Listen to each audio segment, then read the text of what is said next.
Little 911. Yeah, we just crashed landed. It was like being in one of those rides at Six Flags. You have a little window out here, you can see the things shooting by, flames and other kinds of video, and the thing bumps up and down and you get shaken back and forth. And all of a sudden we weren't on pavement anymore, and the next thing we knew we had hit something and we were spinning, and then the plane broke into, there were flames. And it's going to be in the river. The airplane is in the river on fire. Oh, the smell was horrible. We could smell the fuel, we could smell the smoke. It was just, the mixture was horrible.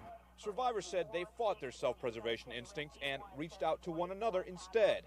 They immediately got to work and were trying to help others, whether they were warming them, moving them to safer location, comforting them. When some passengers learned about criticism of the pilot, their response was swift. And I believe he did everything he could to protect the plane and the passengers, and he gave his life in doing that.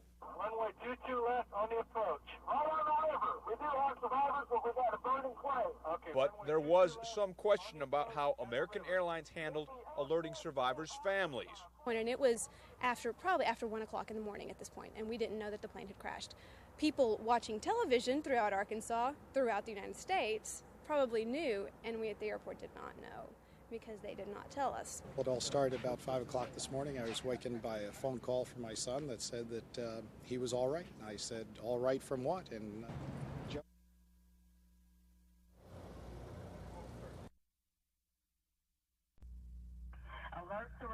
Alert 3 at number 1 Airport Road.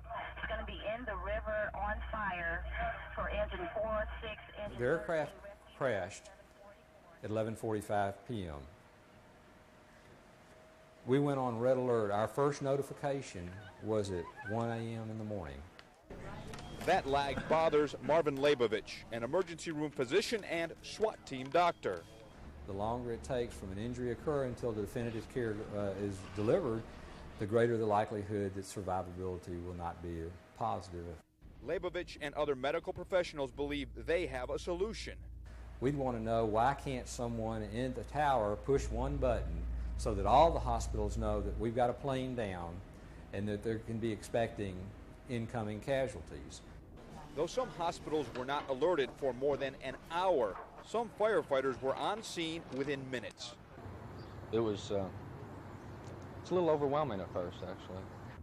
Their first task, identify the extent of injuries and mark each person with a ribbon. Red, yellow, green, and black. And red being critical injured, yellow being immediate, green are minor injuries, and then black, of course, are the dead. Rescue personnel worked quickly to aid the injured. These highly trained professionals say their biggest help was from those who came out of this devastated aircraft. The people helping really gave me a better outlook on human beings. It really did. I just can't tell you all enough the type of help that we had from the passengers.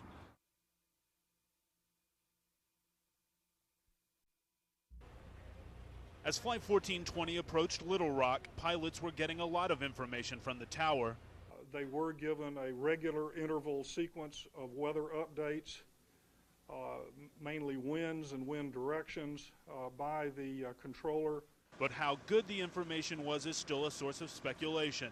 Today, NTSB investigators climbed into engines and analyzed just about every part of the plane, but the most revealing information will not be in the railing that pierced through the plane or the twisted fences. It will be in the airwaves. The tower reported to them that there was a thunderstorm northwest of the airport. Published reports indicate something that's hard for former NTSB Chairman Jim Burnett to take. I think there's a mounting indication that they were trying to beat the thunderstorm into the airport, which is like trying to beat a locomotive to a crossing. In that scenario, it's obvious who lost, and Burnett wonders how what he believes might have been an overworked cockpit crew may have played a part in the accident. The captain had been working for just under 14 hours. And then you ask them to do what is for them a routine task, but is a safety critical task. Lives are in the balance, and it has to be done with great precision at the end of a 14-hour day. To me, that is an impermissible policy. And then there's the question of equipment. Local TV stations have Doppler radar. Doppler can see the winds, and that's the whole key. You can see the winds. You can see for us, as far as severe weather goes, you can see inside the thunderstorm. But the airport doesn't, and the former NTSB chairman says that's not acceptable either. All air carrier airports ought to have Doppler radar. That's way beyond what's been budgeted.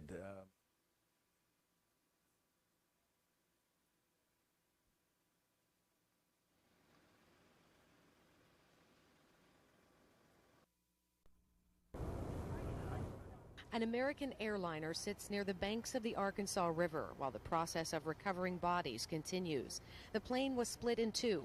It's broken in half at least, and there's a couple of fuselage fractures. Airline officials now confirm 139 passengers and 6 crew members were on board the MD-80 when the plane left Dallas last night. The pilot attempted to land in Little Rock just before midnight during a strong thunderstorm. It climbed up 2 or 3 times before it landed, and then when we first landed, it seemed like it had landed smoothly at first, and then all of a sudden it just a whole total different thing happened. Some passengers walked away from the wreckage with only minor injuries. It was absolutely amazing. It was almost a certain stoicism. There was no panic at all amongst the passengers that were injured. It is still unclear how many passengers did not survive the crash, and the removal of bodies must be handled slowly so that investigators will know exactly where the victims were at the time of the crash. I'm Anna Marie Hartman in Little Rock for NBC News.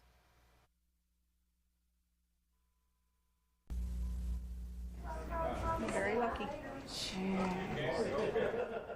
The sight of the crash took away the breath of 31-year-old Carla Cohn. After the hard landing, she says the plane quickly began skidding, then hitting a light pole and bursting into flames. And a big fireball had started in the back of the plane. I was in seat 12D, I believe. And luckily, the plane cracked open right beside where my chair was. Cohn badly cut her hand climbing out a hole in the side of the plane. There was so much smoke, and it was burning, searing smoke, very chemical tasting smoke, I assume from the fuel, and the red glow of the fire kind of lit the way for everyone. Outside Cohn's room, her parents proudly hold the paper where their daughter works. Both they and she grateful. Her career and life are not over. The only reason she's here is because of the grace of God.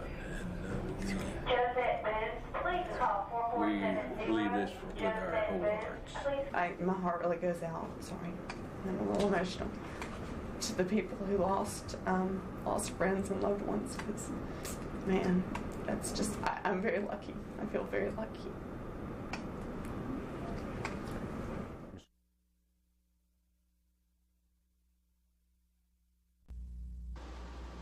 They climbed into the engine of the burned-out jet. They looked at every possible part of the plane that had been split in 3.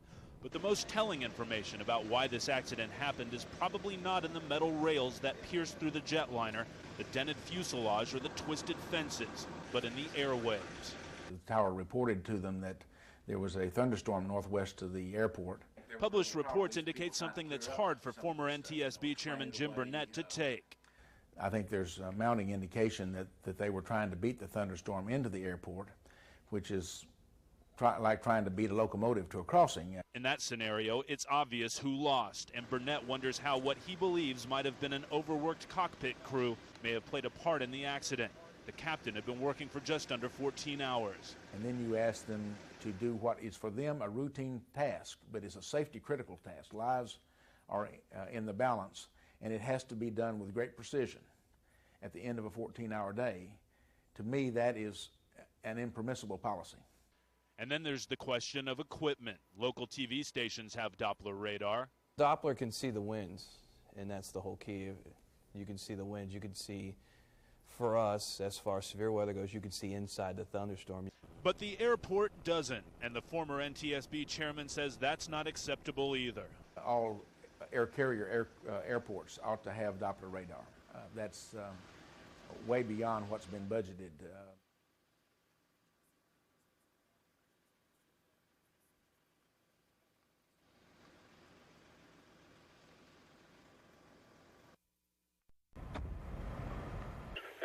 thunderstorm just northwest of the airport moving through the area now. At 11:34 the night of June 1st, the crew of American Airlines Flight 1420 is told of rough weather around the Little Rock Airport. Just 5 minutes later, a wind shear alert is issued for the area.